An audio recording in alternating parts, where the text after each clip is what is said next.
Hi, Shabbat Shalom everyone. This week we are in Shabbat Parshat Vaetchanan, the second Parsha in the book of Devarim. A very, very interesting thing. We're going to see an insight within regards to the song Lechadodi, which we sing on the Kabbalat Shabbat every week, respectively, over here. The concept of Shamor V'Zachor over here in this week's Parsha. We actually say that observeness, the keeping, the guarding, which means the Shamor, the Shabbat day, this is what's stated over, that you may sanctify it. That's what the verse says. And you shall remember that you were once a slave in the land of Egypt, and God took you out from there with a mighty hand and an outstretched arm. Therefore God commanded you to observe the Shabbat. That's actually featured in this week's Parsha in chapter 5, verse number 12, I think 15. Compare this with the earlier mention of the Ten Commandments in the Torah. I think we have to go back to Parashat Yitro. We're in the middle of Sefer Shemot. If we cast our minds back close to about 4 or 5 months ago, it was. Remember, Zachor means remember, the Shabbat day, that you may sanctify it.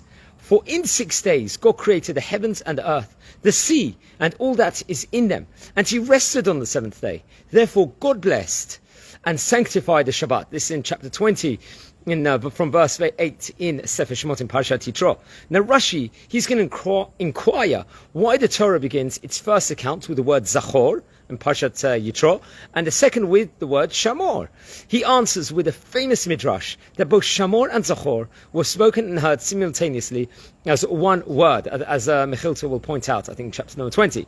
Hence, the opening verse of the Lechadodi song, Shamor ve'Zachor b'dibur echad, observe and remember in one utterance. It's very much featured, both of this is over here. And it goes on. Nevertheless, the question remains, why mention Zachor specifically in the first account and Shamor in the second reading here in Parshat Vaetchanan? So the Meshech Chochmah, he's going to explain that one purpose of our Shabbat is to testify that God created the world in 6 days and ceased from creative activity on Shabbat. Now, another reason is to give people a day off work. This is another thing. Enabling them to direct their attention solely to spiritual pursuits, to grow spiritually, so on and so forth. It provides an ideal opportunity to learn about God and to study His Torah. That's why many of the halachot books you read in the Code of Jewish Law says that one should be spending extra time learning on Shabbat. Now, in the wilderness, where the Israelites did not work for a living because they received the manna, the heavenly bread, on a daily basis, they spent their time studying Torah in great depth. Now, for them, Shabbat was not needed as a day off to learn. Its main purpose was to testify that God created the world over there. This is why the Ten Commandments in Shemot, taught in the first year of the Israelite sojourn in the wilderness, emphasize the word Zachor over here, i.e., remember that God created the world. Zachor is a positive aspect of remembering Shabbat. That includes reciting Kiddush at the beginning and Havdalah, this at the conclusion of Shabbat, like which we know on Motzei Shabbat, which speak about over there, specifically about creation over there. And in our Parsha, in our Sedra, when Moshe is reviewing the mitzvot, just weeks prior to Israelites entering into the land of Israel, the other reason for Shabbat had to now be, let's say, mentioned over here and explained.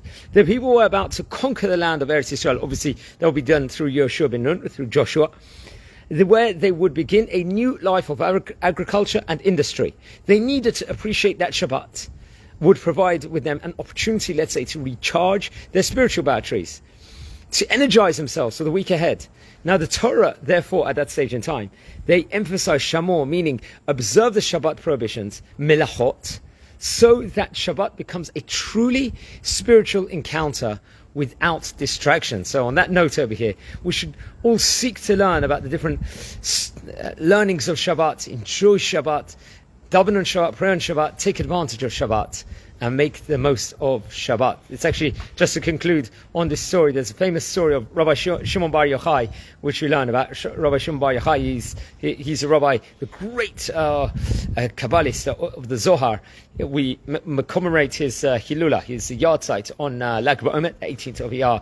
Naturally, there was once a story, I think he came out with his son, out to the cave after it was many, many years, and they saw a man with 2 myrtle branch leaves over here, obviously for the honor of Shabbat. So they asked him, Rav Shimon Bar Yochai asked, why not one? Why you need 2 over here, 2 myrtle branch leaves. Why not just one? That's not enough.